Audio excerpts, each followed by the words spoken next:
Good September afternoon. It's a beautiful day in the neighborhood here in North Dakota. Hope you're able to enjoy it as we plan ahead for what's going to be coming up with harvest and so much more. I see combines rolling out of sheds. I see grain bins being conditioned so things are ready to go once we do begin harvest in earnest. I've had several questions about sugar beets, and full harvest usually starts right around the 1st of October for our sugar beet growers. With weather like this, well, they wouldn't be starting on a day as today. It actually gets to be too warm. We don't want to put warm sugar beets in a pile because they can decompose, cause hot spots, and well, that's not good for the overall health of the storage facility. So we're going to wait for things to cool off before we start bringing those sugar beets in. We have been getting a number of dry beans out of the field, and it seems like most folks are saying conditions are okay. Dry beans this summer had to live through a lot, much like many crops, whether it was hail, heavy wind with derechos. There was also some concern having to heavily fungicide for potential disease problems. So we're doing the best we can with what we've got. But it's been a busy year, and we're thankful that you are joining us today to talk about what's happening in ag all across the region. We're coming to you from the Coral Laundromat Studios because farming, well, it's dirty. And you might be thinking about getting some things ready for fall. Even past harvest, there's hunting season. So for those of you hunters who need to get things cleaned up from last year to get ready to go for this season, whether it's bow hunting or waiting for gun season, you can take your clothing in, and they have unscented cleaners that you can be using at the Coral Laundromat.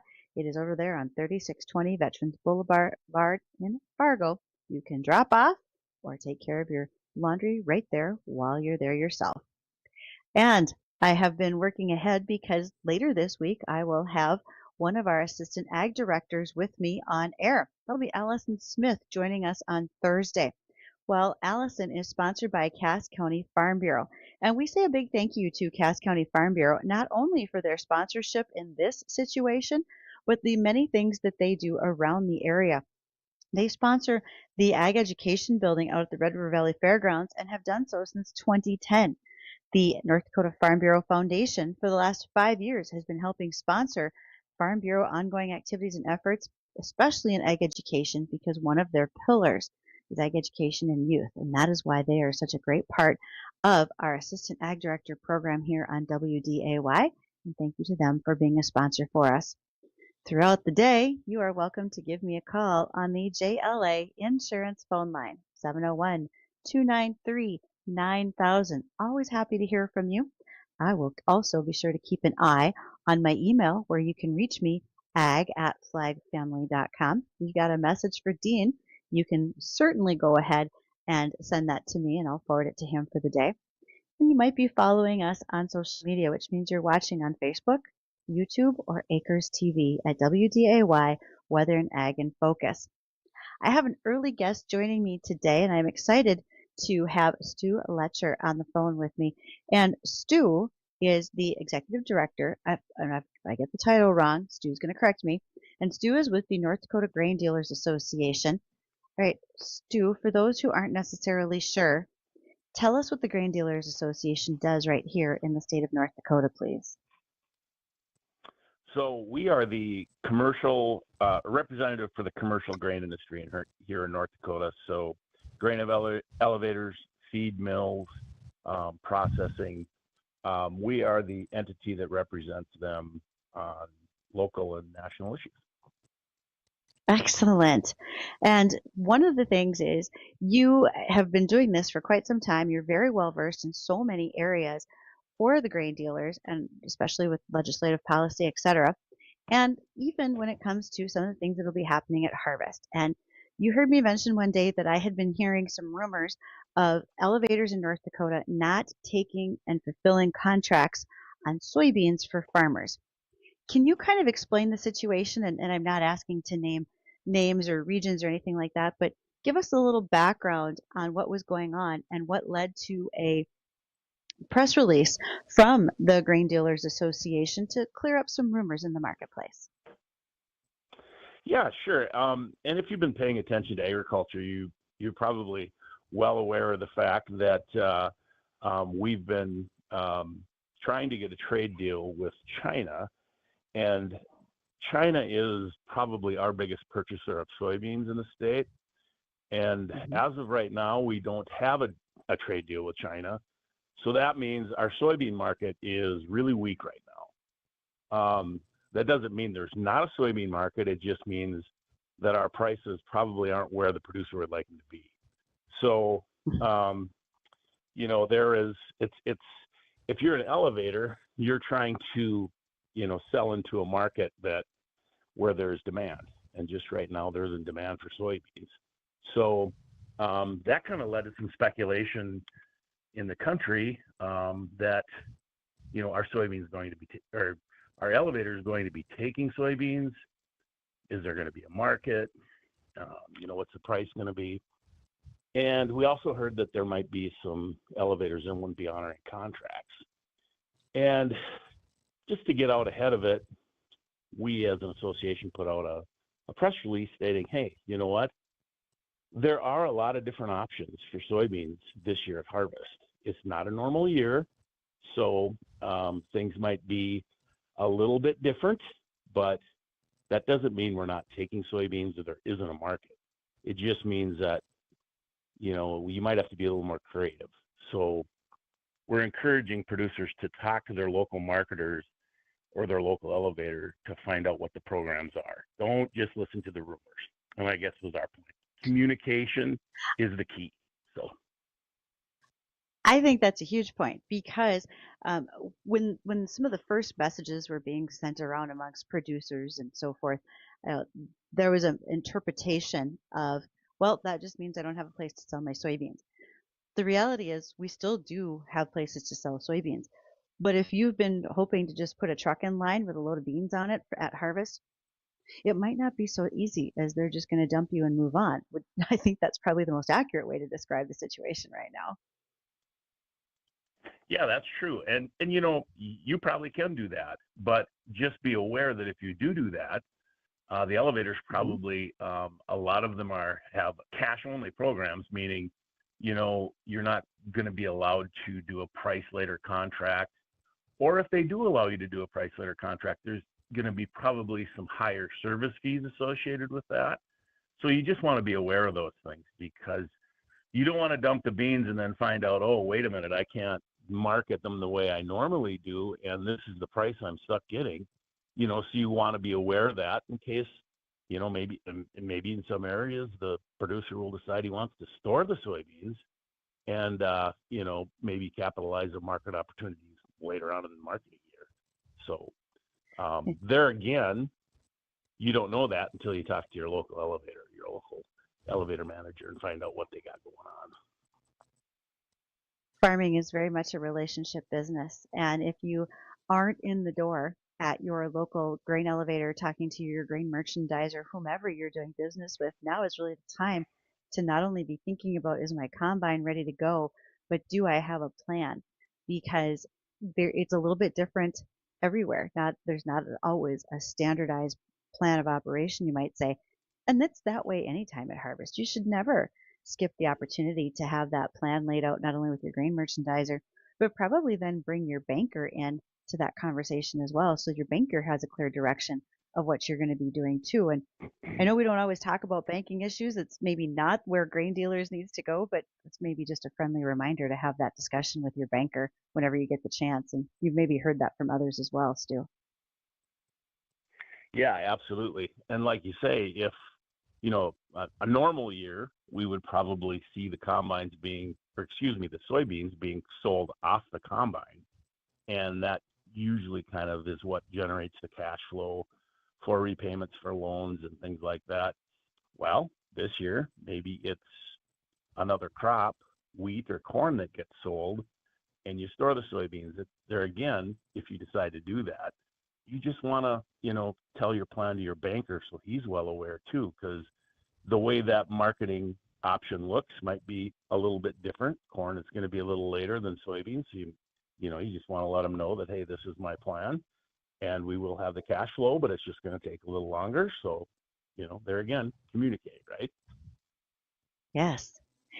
Stu, have you gotten calls from members asking what you're hearing politically or legislatively that might be coming to the aid of the farm economy right now?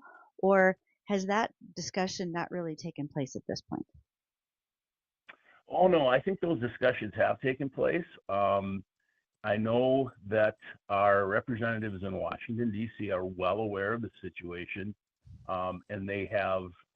There is going to be funds available. It was, there was funds in the one big beautiful bill, um, and those will be available. The problem is it'll be a year from now when those funds become available for this marketing year. The interesting thing is there'll be funds for this year, but it's going to take a while. And I know also there has been talk recently at the USDA about some, relief programs they're going to maybe possibly try and do in the short term here. Okay. So We're going to that's wait and what see I'm what those hearing look now. like. Okay.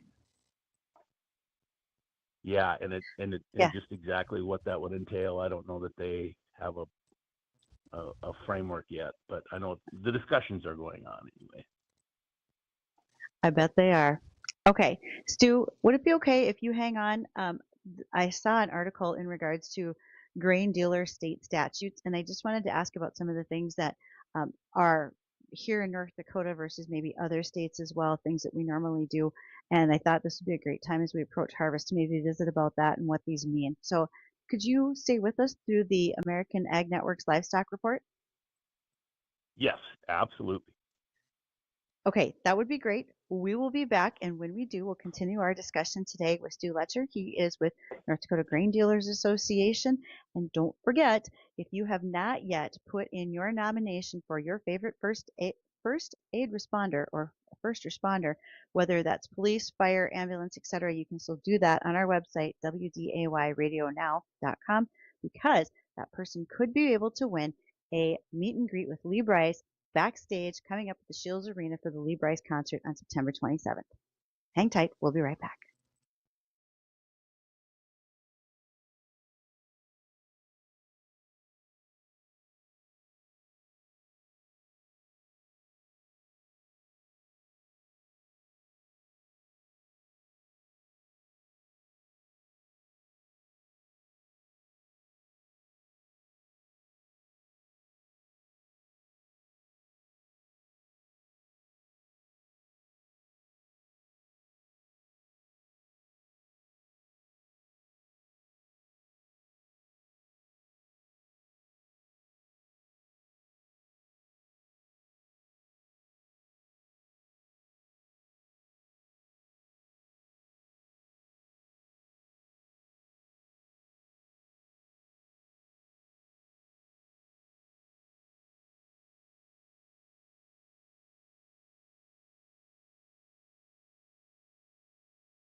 Well, if you would like to have your tech support for your farm and agribusiness internet and security as smooth and great as this current weather forecast, you're going to want to talk to techsupportfarm.com.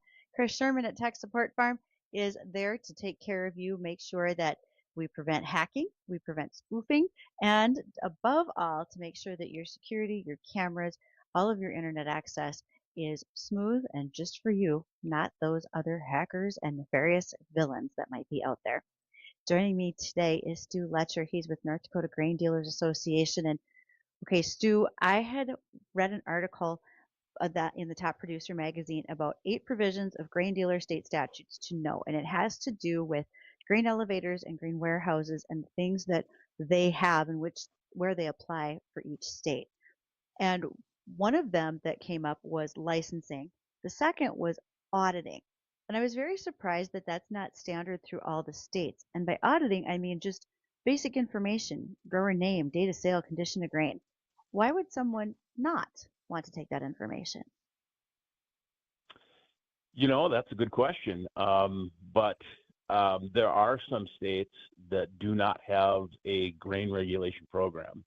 So there's nobody to really standardize the process. So if you're obviously going to sell grain, you want to know what quality and things you have. But it's not like you say a standard process in some states. So here in North Dakota it is though. So that's the good news. Who creates the rules like this in North Dakota?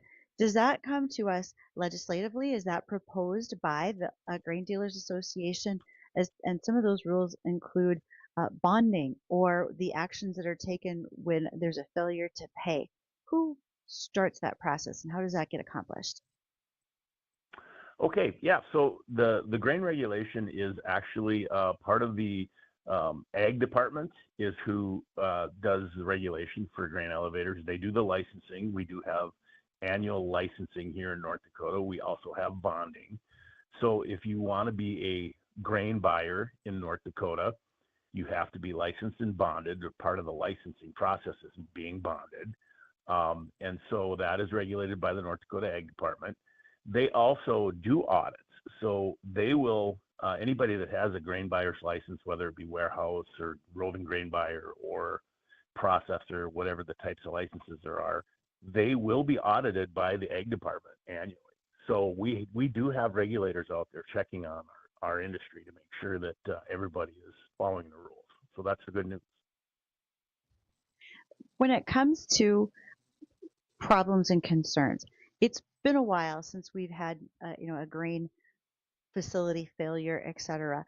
And so these rules are in place to prevent that from happening.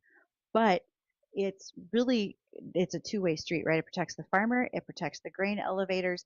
And do you see that with the farm economy, the way things stand right now, we should have some concerns about what might be happening with some of our grain elevators this year, and some of these rules might have to be enacted, you might say? I don't see a problem. When margins get tight on the farm, they get tight in the commercial industry too. But I think everybody is very cognizant of the fact that things are tight, and so they watch.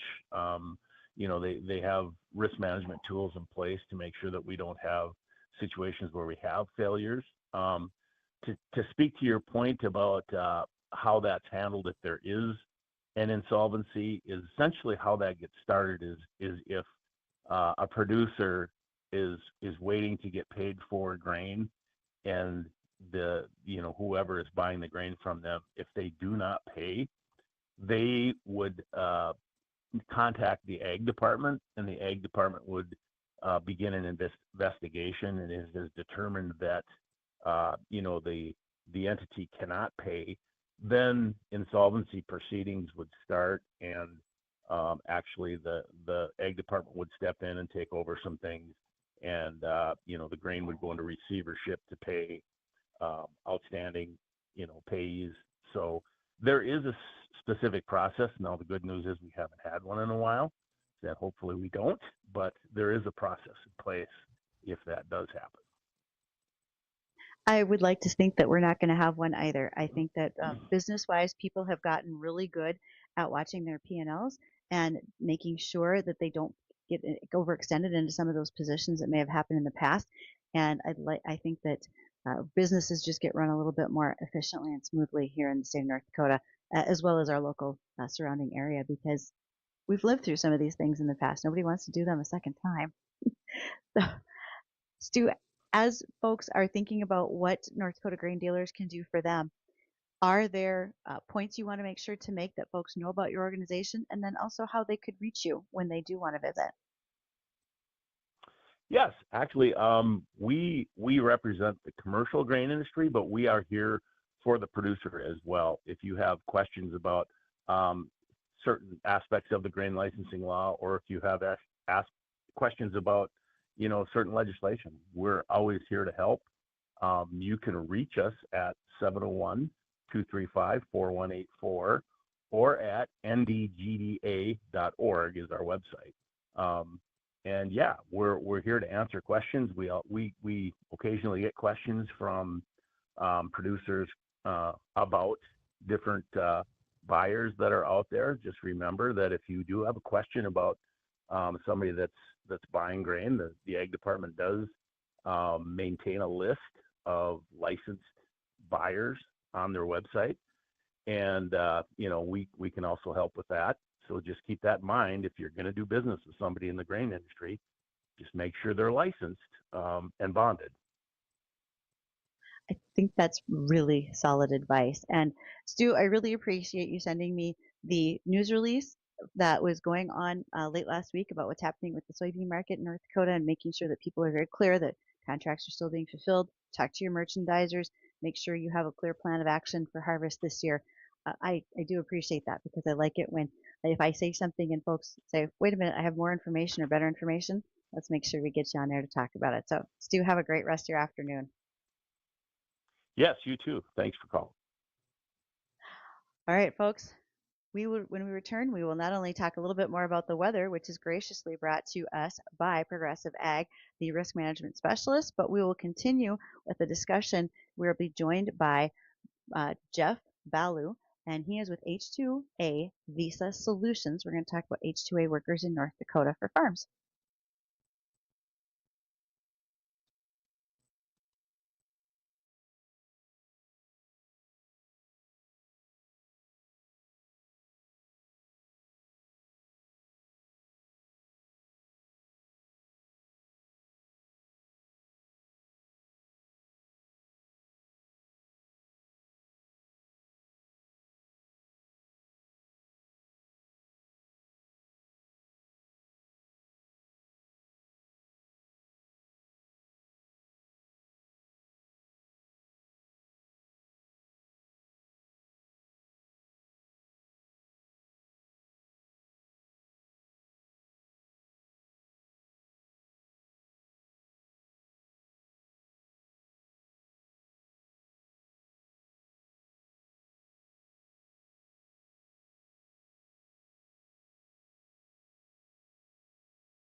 Happy Monday to you. And we look at a week full of great weather with highs today of 78. Our overnight lows for the rest of the week are in the low 50s into upper 40s. So, some excellent sleeping weather out there as we prepare ourselves for fall. But enjoy the week, mostly 70s and 80s, which feels a little bit unusual, but yet very welcome for the month of September. And all of our weather updates are brought to you by Progressive Ag Risk Management Specialists. Also, a thank you for the weather that we had this year as we raised our wheat for Here We Grow 2025. We custom farmed 20 acres of wheat, brought it all the way through harvest, even through some hail damage, some wind, and a little bit of insect pressure as well. But we've harvested, we've sold the grain back in to be used for commercial seed. And a big thank you to two of our sponsors. One was Thor Buildings, because let's face it, if you need a right size building for equipment or livestock on your farm, that's crucial to your success. And Thor Buildings can help. They're going to customize it and make sure it fits what you need for the weather in your neck of the woods. And then also ND Estate Services. If you haven't had a chance to talk to Mark Wagner, please take the time. He wants to make sure to protect you when it comes to guardianship, probate, and help you out when you can save on taxes. There's so many things happening on farm, particularly with farm transitions happening in a lot of operations. I am fortunate to be joined today by Jeff Ballew, and Jeff is with H2A Visa Solutions. Jeff, can you describe your business for folks who are listening so we have a little better sense of what you do for folks? Yeah, thank you very much, Bridgette, for having me join your show today. Ultimately, what our goal is really is just so when wage and hours shows up for an H2A investigation, we protect the farms. And we just developed a very simple way to cost effectively make it easy. And as a company, my mission is really on just bringing together the best technologies, getting vendors and partners to work together as a team to really help the farm succeed. When you say bringing the vendors together to help the farm succeed, can you give an example of what that might look like? Yeah, perfect. So in the last year, I've been working very closely with USA Farm Labor, which I had the opportunity to be next to at the Big Iron Show. And we've spoken to well over 200 of their clients. And so as a result, we found that most people we talk to just aren't ready for a wage and hours investigation. So we've teamed up with the focus is to really make sure that, that those were 72 hours of your life. In conversations with one of the vendors at the show, it was like, a wage and hours investigation can be worse than an IRS audit. So ultimately, they've asked us to help their clients be ready. So, what's involved in an investigation like that? And do they happen very often? Well, they're not that frequent, but what's involved is you have 72 hours. And in that 72 hours, you have to have all of your records compliant. You have to basically have a lot of information that when you look at the cost and the time involved in that 72 hours, it's a very painful experience. And so ultimately, our goal is just to make it non-painful. Well, I think non-painful would be really great. Most of us would appreciate something like that. So, how did all of this start?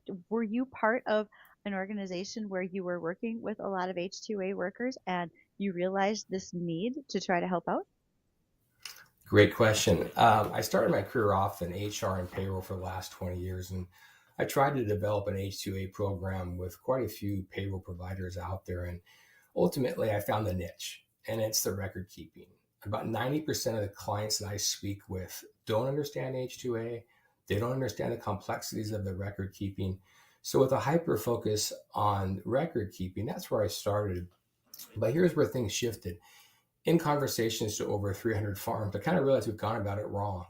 And really what the farms want, they don't want the technology. They don't want all the noise. They just want a simple way to report their information, know they're compliant, and carry on with farming. So as my business evolved, I've teamed up with former wage and hours H2A investigators named Warren Williams. Warren spent 23 years investigating from Georgia to Florida. And so what we did is we just took a look at all the questions that he would ask some of during his investigations and put it into a simple questionnaire that the farms could answer.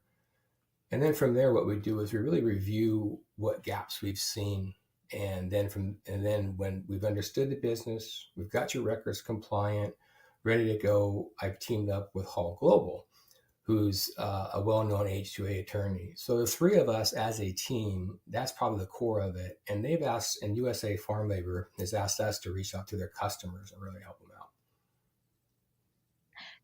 Would you have some suggestions for farmers when they have their H2A workers? Some very easy couple of reminders of things that they could do to improve that record keeping in order to make sure that they're prepared in case there was an investigation, or maybe even avoid the issue of having an investigation. Great question. Happy to share with what we've found. The most common errors that we find on the record keeping is pretty simple. Make sure you have your federal tax identification number on the pay stub. Make sure you have hours offered. And this is really where people get confused. There is a difference between hours offered and hours worked. Most of the farms I talk to will say, yeah, our workers work 30, 15 hours a day. We never have a problem with the hours offered. But when the wage and hours shows up, they're looking at your pay stub. They're looking for FEIN so they can identify all the employees associated to the contract. Then they're looking at hours offered to ensure you're filling the contract requirements. Almost everybody misses that part of it.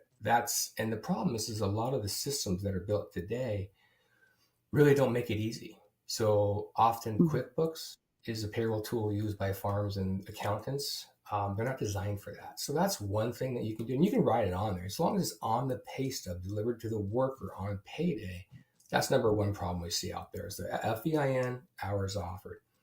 The second part is the posters. Outside of H2A posters on the work site, you also have the Migrant Seasonal Protection Act, the MISPA posters. So make sure you have those posters because the fines add up. One pay stub out of compliance is $2,166. If we fix it before wage and hours shows up, they can't fine you for it. $3,200 for a MISPA poster. So those are pretty easy. On my website, H2AVisaSolutions.com, I have the posters there, which you can download. And those are the ones that are the most common out there, Bridgette. Oh, and I think that just what you mentioned, those are rather easily overlooked items that you're running an operation. You have so many other things going on, particularly if it's spring planting or harvest, and that just maybe isn't at the forefront of your mind. That's got to be accomplished. That's probably more overlooked than misguided or in any way. A question about policy, and by the way, for those who are listening, if they would like to call and ask questions, they can do so on the JLA insurance phone line of 701-293-9000. But Jeff, my question to you would be, have you seen some policy changes in the last couple of years? And do you give recommendations to folks about how to better interpret and follow those policies as there may be some changes at a government level? Probably not the right person to provide that advice. However, there have been some changes recently that are major impacts to the farms. One is the wage reform for farmers. Administration has moved away. There used to be a survey that was handled by the USDA and ultimately is costing small farms thousands of dollars. So there has been a recent change in the way that the wages are handled out there, which is a big win for the farmers. The second thing is the process. It was just changed to where no longer for return workers have to go through an interview process. Now, if you're bringing workers up from Mexico, that can be really costly because the farms are required to transport them, house them, take care of all of that. So making it easier, reducing the costs, less contracts, these are great wins to really help the farms, but also help the H2A program. Most of the farms I talk to, it's too expensive, it's too complicated. And like you said, how do you run a farm? I'm an H2A geek. I live and breathe this stuff every day, and I learn something every day. And I'm like, how do you run a farm? I mean, how is it done? How do you do all the things and the complexities of running a farm and then be an expert in H2A?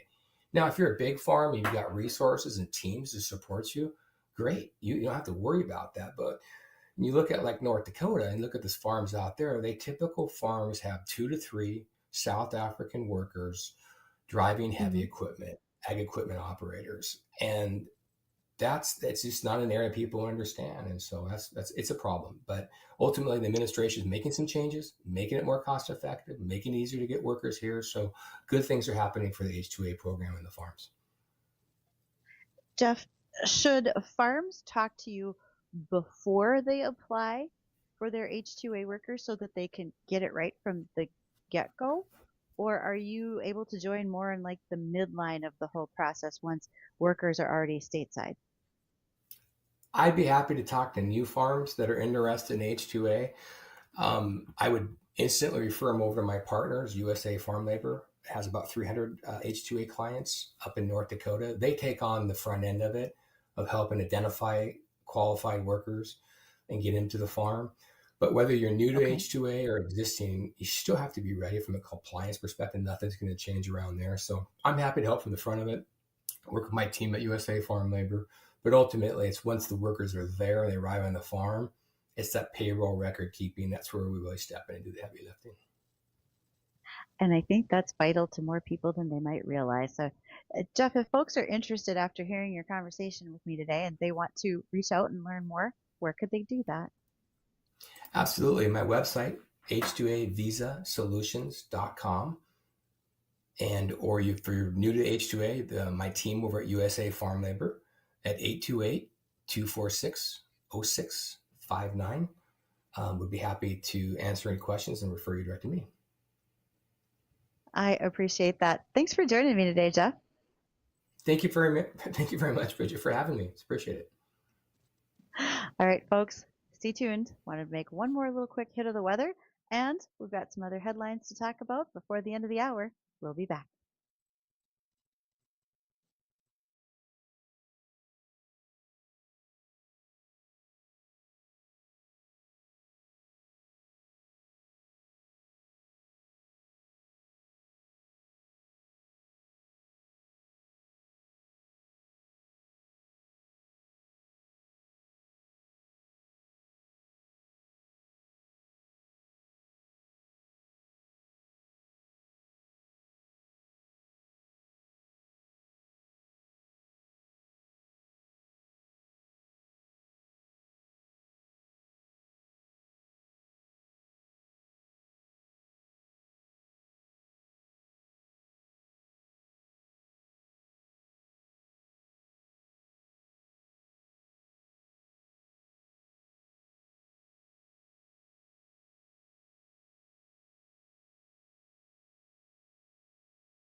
Here we are in September, and it is Suicide Prevention Month. And we want to make sure that folks are really focusing in on Thursdays when you join us here for Weather and Ag in Focus in the Coral Laundromat studio, because we want to dedicate our programming on those days to talking about raising the awareness of our suicide crisis in agriculture right now.